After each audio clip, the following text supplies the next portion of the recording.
Salut à toi Peuple du Rhum, bienvenue sur la chaîne du bar de l'ours. L'ours c'est moi et le bar, il est derrière. Aujourd'hui c'est une vidéo qui n'était pas spécialement prévue, mais c'est pas grave. C'est un petit peu comme ça, brut. Pas d'écriture pour une fois, mais je sais que des fois ça vous plaît, donc je vous parle juste un petit peu du bar de l'ours, de ce qui se passe avec l'ours. Aujourd'hui on parle de quelque chose qui est là, une boîte qui est là, j'ai cru qu'elle allait lâcher au moment où je l'ai prise. Ça aurait vraiment été très très moche. Hop, voilà de quoi on parle aujourd'hui. Et oui, on parle de samples. Donc, eh bien, je me suis dit, tiens, je vais leur parler un petit peu de ma boîte. Que vous voyez tout ce qu'il y a dedans. Comment ça arrive? Est-ce que l'ours paye? Est-ce qu'il paye pas? Qui lui envoie? Pourquoi? Comment? Les boîtiers? Les jette-t-il par la fenêtre? Fait-il des reviews? Etc. Pourquoi je vous parle de ça? Parce que j'ai reçu hier 7 mignonnes petites boîtes, enfin il y a 2-3 jours, 7 mignonnes petites boîtes, de la part de Swell the Spirit, avec à l'intérieur des échantillons, bien évidemment, avec à l'intérieur, bien évidemment, des spiritueux. Alors globalement, chez Swell, il n'y a pas que du rhum. Là, tu vois, j'ai un base Armagnac, 100% Baco, domaine de Charon 96 à 48,3 degrés. Clairement, ça, je pense que ça peut être très sympa. Et c'est cool parce que ça permet à l'ours de boire d'autres choses que tout le temps du rhum. Mine de rien, je le fais de plus en plus. Je le prends la moitié du temps comme un exercice, plus que comme du plaisir d'ailleurs, parce qu'il y a des spiritueux que j'aime pas spécialement, ou pas forcément, c'est pas quelque chose que j'affectionne spécifiquement, mais je le prends ouais, à 50% du temps comme finalement réussir à décortiquer ce que c'est que d'autres spiritueux, parce que ça deviendra peut-être mon boulot d'ici quelques années, à force, puisque j'ai fait les Rumfest Awards là récemment, j'avais participé au salon du rhum, j'allais dire du rhum agricole, non, il n'y a pas de salon du rhum agricole, j'avais participé au concours général agricole, voilà. Il y a des choses qui sont intéressantes à faire dans le domaine professionnel autant que personnel, et donc voilà, je m'entraîne, mine de rien, avec d'autres alcools. Et puis c'est toujours intéressant de connaître les autres spiritueux, savoir comment ils sont faits, pour toujours revenir sur notre monde du rhum, parce qu'à l'intérieur de tout ce que tu as vu là, je pense qu'il doit y avoir une centaine d'échantillons. Sur les 100, il y en a à mon avis 90, on est sur du rhum. Alors je l'ai dit, ceux-là d'où ils viennent, bah tu vois, ils viennent de chez Swell the Spirit, cette petite boîte. Et ça vient souvent avec des petits mots doux, des petits mots manuscrits. Je l'avais déjà montré, je pense, dans certaines vidéos, mais voilà, c'est l'attention en plus qui fait toujours plaisir. Là, pour le coup, tu imagines bien que je ne paye rien du tout. Ceux-ci, je les ai pas du tout demandés, en plus, pour le coup. Je pense qu'ils envoient, j'ai vu qu'ils avaient envoyé à 2-3 personnes sur Insta ou les blogs, etc. Donc je pense qu'ils voulaient pouvoir faire parler un petit peu aussi avec la marque, faut la faire, on va dire, la remettre un petit peu en avant, avec des gens du milieu, pas que du rhum, mais du monde des spiritueux. Et ils ont raison, puisque c'est comme ça que ça fonctionne, hein, finalement. Plus tu as des grosses audiences, bah, plus tu vas toucher du monde, et plus tu es susceptible de déguster ou pas. Dans ceux que j'ai reçus, il y a des chances qu'on en déguste certains. Pas tous, c'est sûr, mais peut-être un ou deux. Maintenant, on a fait 2 Swell the Spirit en dégustation sur les 2 dernières vidéos, donc pour l'instant, on va partir sur d'autres produits. Mais oui, je pense que ça reviendra sur la chaîne. Après, il y a, je pense que sur le 80% des samples que je reçois gratuitement, il y en a la moitié, c'est effectivement des distilleries, des marques, des distributeurs. Et la moitié, bah, c'est vous. C'est tout simplement des gens qui suivent la chaîne, des abonnés, qui me disent, tiens, est-ce que tu veux goûter ça? Là, j'ai un... Alors ça, celui-là, j'ai récupéré au Rumfest. C'est quelqu'un qui fait son vieillissement, et donc on échange sur les vieillissements maison, et il m'a donné celui-ci à goûter. Et il ne m'a pas rappelé ce qu'il y avait dedans. Donc, si tu vois ton sample qui est là, tu me diras ce qu'il y a dedans, parce que je ne me rappelle évidemment pas du tout de ce qu'il y a à l'intérieur. Mais tu vois, donc, c'est des gens qui m'envoient ce genre de choses, et aussi des gens qui m'envoient des samples de certaines bouteilles qu'ils ont envie de goûter sur la chaîne. Des fois, je le fais, des fois, je le fais pas, soit parce qu'il n'y a pas d'intérêt que je trouve sur le produit, ou soit parce que tout simplement, je n'ai pas le temps de préparer la dégustation, ça arrive aussi. Alors après, il y a des samples que je paye. Si je regarde un peu dans tout ce que j'ai ici, je crois que j'ai vu les Naissons, tiens, qui étaient dans un coin. J'avais acheté 2 Naissons sur Rumloop un Belge, d'ailleurs il se reconnaîtra je pense. Les Naissons XO, parce que j'ai une bouteille non ouverte, mais ça se trouve tellement peu, et puis ça va commencer à augmenter, et en plus c'est les anciens embouteillages qui sont encore meilleurs que les nouveaux, je trouve, notamment peut-être parce qu'il y a une certaine part de 2005 qui a changé, où voilà, il y a des petites recettes secrètes, mais toujours aussi bon, mais je pense que les anciens embouteillages sont encore meilleurs, et donc j'avais acheté des samples pour finalement me dire, bon bah je peux boire un peu de XO sans avoir forcément à ouvrir la bouteille qui nous reste, qui est à mon avis une des dernières bouteilles de XO des anciens embouteillages que je pourrais trouver. Donc ces deux petits samples, il y en a un qui a été bu et l'autre il doit être dans un coin. Par exemple, je les ai payés. Je les ai payés sur Rumloop, c'est un site d'ailleurs dont je devais vous parler. Je n'ai toujours pas trouvé le temps pour faire la vidéo, mais c'est quelque chose qui est assez intéressant puisque c'est un site sur lequel tu peux répertorier tes ROM, et tu peux échanger avec les autres membres, et pour le moment c'est totalement gratuit. Tu peux vendre du coup des samples et dire quelle bouteille tu as, combien de samples, en combien de centilitres, etc., etc. Tu peux aussi vendre des bouteilles. Donc c'est plutôt intéressant, c'est plutôt pas trop mal fait.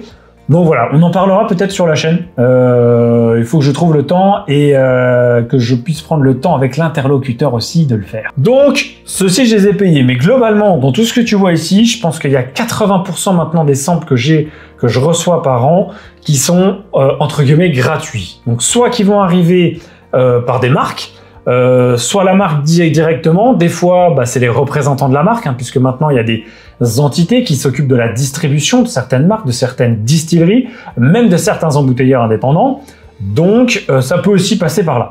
Par exemple, tu vois, là-dedans, j'avais eu Excellence Rhum. On m'avait envoyé, ça fait un beau gling-gling, une belle partie, quasiment toutes les bouteilles de leur dernière collection que j'avais reçues.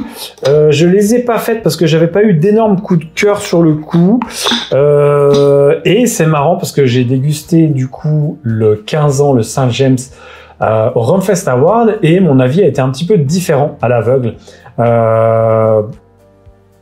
Est-ce que ça a été biaisé? Je sais pas, j'ai aucune idée. Mais en tout cas, il a eu une médaille d'or, donc c'est que globalement, il est sur un très bon niveau. Et j'ai dit 15 ans, je sais même plus si c'est un 15 ans d'ailleurs. Oui, c'est ça, j'étais même plus sûr que c'était un 15 ans, mais c'est bien un 15 ans, hein, le 2006, 53,1 degrés. Et donc tu vois, c'est aussi là où c'est intéressant de faire des dégustations à l'aveugle. Peut-être aussi parce que le sample était peut-être pas assez ouvert, je pense, il y a de fortes chances, parce que pour le coup, celui-ci, ça fait partie des bouteilles qui ont besoin d'être ouvertes pour pouvoir l'apprécier à sa juste valeur. Donc là, pareil, les samples Excellence Rhum, je ne les ai pas payés. Donc c'est évidemment un petit peu comme un kit presse finalement, puisque tu envoies à plusieurs blogueurs, à plusieurs influenceurs, on peut qualifier ça comme ça, je suis un influenceur de, mine de rien, quand même du monde du rhum, parce que tu as des gens qui te suivent, donc si tu dis que celui-là est bon, bah les gens vont suivre finalement. Bah oui, ça fait partie un petit peu du coup de com. Donc des fois je déguste les produits, des fois je les déguste pas. Généralement de toute façon t'as pas d'obligation, on t'envoie ça gratuitement, donc tu fais ce que tu veux. C'est aussi à ton bon vouloir, et c'est aussi bien évidemment si tu apprécies ou pas le produit. Alors j'ai des étrangetés dans mes rhums, hein. J'ai aussi par exemple ici un Baijiu, alcool chinois. C'est très spécifique quand t'es pas habitué. Pour des palais européens comme le mien, mais c'est toujours sympa de découvrir de nouvelles choses. Moi j'ai fait le tri, ma boîte est belle et bien rangée, je suis fier de ma boîte. Maintenant il y a un couvercle. Pourquoi il y a un couvercle? Parce que j'ai mon petit troisième qui maintenant marche à moitié et à quatre pattes, et du coup grimpe partout, et tu imagines bien que les deux derniers étages du bar, bah ça devient compliqué. Hein, donc voilà pourquoi il y a un couvercle sur cette boîte maintenant, parce que sinon le dernier étage du bar se fait piller par le troisième enfant de l'ours, et que s'il n'y a pas de couvercle, eh ben on va éviter qu'il ingurgite des rhums à 80 degrés, parce que ça risque de terminer aux urgences sinon. J'ai aussi un petit calvados ici, Château de Breuil, un calvados du Pays d'Auge, un Pays d'Auge, un 20 ans d'âge, que je n'ai même pas goûté, tu vois celui-ci. Ça, c'est intéressant à goûter comme produit. J'avais tapé le 8 ans, qui était plutôt cool.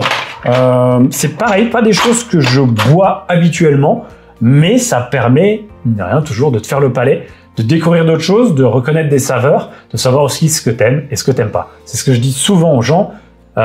Les échantillons, ça vous permet de goûter, et ça vous permet de goûter ce que vous aimez, de trouver ce que vous aimez, mais ça vous permet aussi de trouver ce que vous n'aimez pas. Et mine de rien, il y a souvent des gens, ouais, machin et tout, je sais pas quel rhum acheter, qui m'envoient des messages et tout. C'est important de savoir ce que t'aimes pas. Parce que ça va, bah forcément, tu vas pouvoir t'orienter aussi par rapport à ça. C'est pas que les produits que t'aimes, c'est ce que t'aimes pas aussi. C'est intéressant à savoir. Tel truc, la vanille, ça me plaît. Mais par contre, le côté herbacé, j'aime pas du tout. Et ben c'est bien parce que tu vas pouvoir savoir. Il y a certaines familles de rhum qui sont un peu herbacées. Des terroirs qui sont sur le côté herbacé. Par exemple, on est sur des blancs. Si tu vas en Asie, tu peux trouver souvent un petit côté un petit peu comme ça. Tu peux aller sur des clairins, tu peux aller sur ce genre de choses. Tu sais que bon, tu vas y aller. En tout cas, tu vas, si t'aimes pas ce côté-là, tu vas dire je vais pas acheter la bouteille d'office. Je vais goûter avant. D'un autre côté, si tu sais que t'aimes bien le côté un peu guadeloupéen sur les rhums blancs, avec le côté un petit peu rond de la canne à sucre, un petit peu sucré, ensoleillé, bon, bah du coup, tu vas te dire, allez, on la tente, on l'a pas goûté, mais bon, 30 €, j'achète la bouteille et puis je tente. C'est aussi à ça que ça sert les samples. Là, j'ai tout trié, c'est ce que je vous disais il y a quelques minutes, mais je me perds dans mes phrases, mais c'est pas grave. C'est ce que je vous disais, j'ai tout trié, et comme j'ai tout trié, j'ai gardé seulement ça.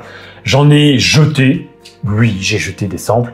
Il y en a que j'ai vidé dans des bouteilles pour pouvoir me permettre d'avoir des fonds, pour pouvoir remettre aussi des spiritueux dans mes fûts quand mes fûts sont vides, pour qu'ils soient jamais vides. Il n'y a rien quand je sors le rhum, qu'il y ait toujours quelque chose à l'intérieur, que ça travaille toujours un peu. Et il y en a que je donne.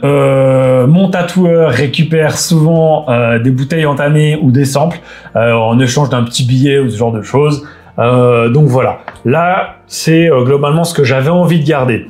Je peux vous faire un peu un tour de ce qu'il y a. C'est que par exemple, tu as un Bali 1966. Ça, c'est le genre de produit que j'ai envie de garder, que j'ai déjà goûté, que j'ai pas trouvé. Mine de rien, c'est pas si extraordinaire que ça. Quand tu te dis, ouais, je veux goûter un rhum de 66, mais bah oui, parce qu'en fait, c'est des 7 ans, c'est des 8 ans d'époque. C'est intéressant, c'est historiquement très intéressant. C'est aussi gustativement intéressant, mais c'est pas les meilleures bouteilles que tu vas goûter.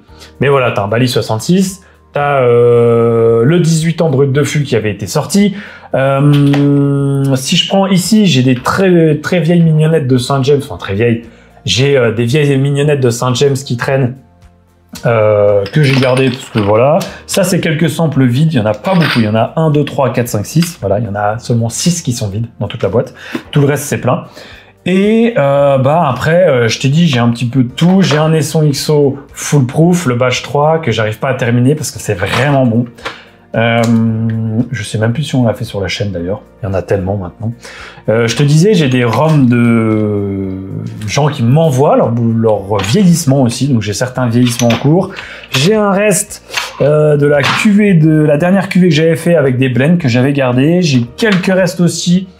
Le Dino XO 9 ans, tiens, petit échantillon, la route des Roms, j'ai gardé certains parce que je trouvais intéressant de les garder peut-être à faire sur la chaîne. Encore est-il, il faudrait avoir du temps. Vous comprenez que forcément, avec 3 enfants en dessous des 8 ans d'âge, avec le boulot, etc., bon, c'est compliqué à trouver. C'est comme ça. Et après, j'ai des vieux trucs qui traînent. J'ai un vieux Navy Rum ici. Là, j'ai un Baileys 2005, un Biel 2005, une carafe que j'avais. Donc ça, par exemple, c'est un sample que moi j'ai fait. De la bouteille que j'allais la terminer, il restait vraiment pas grand chose dedans. Le rhum avait commencé à évoluer en mauvais sens, je pense qu'il avait commencé à être trop aéré, donc du coup j'ai mis à la toute petite fin dans celui-ci pour que ça ne bouge quasiment plus, pour pouvoir peut-être en profiter un jour où j'ai envie. Grosso merdo, par an, je pense que je reçois entre ce que j'achète et ce que je reçois, je pense que je reçois globalement quelque chose entre 80 et 100 échantillons par an, à peu près. Ça paraît beaucoup comme ça, oui, c'est beaucoup, mais y en a que je reçois pas forcément en ayant demandé et que je ne goûte pas ou que je sais que je ne vais pas apprécier, donc ils sont mis de côté directement. Il y en a que je goûte dès qu'ils arrivent, il y en a qui sont faits sur la chaîne, et il y en a qui sont faits, qui sont gardés dans un coin aussi en me disant bon bah ceux-là j'ai pas envie de les jeter, j'ai envie de les avoir. Il y en a certains aussi que j'ai gardé juste pour des invités. Il y en a un qui avait, c'était une année de naissance d'un des copains à moi. Quand il est venu à la maison, et je lui ai offert le sample. Bon, on l'a bu, le soir où il était là, mais je lui ai offert le sample sur le principe. Après, j'ai une grosse boîte en carton à côté qui est beaucoup plus bordélique. Et là-dedans, c'est un petit peu tout ce dont j'ai besoin pour faire de temps en temps quand je fais soit mes embouteillages de mes fûts, soit quand je fais des samples, parce que vous avez vu, j'ai vendu récemment quelques samples, notamment une Bali 93, j'avais vraiment envie de la goûter, donc en fait j'ai vendu la moitié de la bouteille, elle est là-haut, vous la verrez pas, mais c'est pas grave, j'ai vendu la moitié de la bouteille en sample, pour récupérer, on va dire, la moitié, 3/4 du prix d'achat, et j'ai gardé le reste pour pouvoir, moi, le goûter. Et du coup, de temps en temps, tu as besoin de ça, un petit ami. J'ai des pipettes aussi pour faire les samples, pour avoir plus ou moins les bons dosages sans en mettre partout, parce que l'ours aime bien en mettre partout. J'ai des étiquettes pour coller. J'ai mes petites étiquettes que je me fais moi quand je mets sur mes samples. Là, par exemple, j'avais fait quelques samples de la danse de l'ours que j'ai... non, pas du cœur de l'ours, pardon, que j'avais distribué au Rumfest à ceux qui étaient présents. Et ben voilà, j'ai imprimé ça sur du papier comme ça, tu vois. J'ai mes petits entonnoirs, très importants à nouveau pour pas en mettre partout, le scotch, la colle, les ingrédients importants, et à côté j'ai plein de bouchons que je garde aussi, des bouchons de bouteilles, parce que toujours pour les embouteillages, ce genre de choses, je les garde sous la main. Et j'ai, quand je reçois des samples, je vous dis de temps en temps j'ai des petits mots, j'ai les cartes de visite aussi qui sont là, qui sont intéressantes à garder. Des fois j'ai même là pour le coup c'est Rock'n'Rum, j'ai même les étiquettes avec j'ai reçu les bouteilles vides et les étiquettes pour voir aussi à quoi ça ressemble sans avoir une bouteille pleine, parce que c'est pas forcément nécessaire que je reçoive des bouteilles pleines tout le temps. Évidemment que je dis oui quand on m'envoie une bouteille pleine, c'est sûr. Sauf si je sais que je vais pas apprécier le produit. Je l'ai déjà dit, mais il y a des gens qui voulaient m'envoyer des bouteilles, j'ai dit ça sert à rien. Finalement, j'ai dit envoyez-moi des samples, ils m'ont envoyé des bouteilles, je ne les ai pas vues parce que je savais que j'aimerais pas et j'ai pas aimé. Bon voilà. Là pour le coup, tu vois, j'ai reçu les étiquettes. Donc c'est vrai que j'aime bien parce que ça te permet de toucher, ça te permet de voir, ça te permet de comprendre, d'avoir dans la main, quoi. Voilà une petite vidéo qui n'était pas prévue, mais de temps en temps, je sais que ça vous fait plaisir de voir un petit peu l'envers du décor. Et là, vous êtes avec moi dans l'envers du décor. On termine là-dessus. Merci à toi, Peuple du Rhum, d'avoir visionné la vidéo. N'hésite pas, comme d'habitude, à commenter, partager, liker, à venir sur les réseaux sociaux, le compte Instagram et la page Facebook. Abonnez-vous à la chaîne et mettez la petite cloche pour avoir les notifications. Et moi, je vous dis à très vite. Et surtout, comme d'habitude, n'oubliez pas plus haut que le rhum, pas plus haut que les samples. Là, il y a de quoi faire.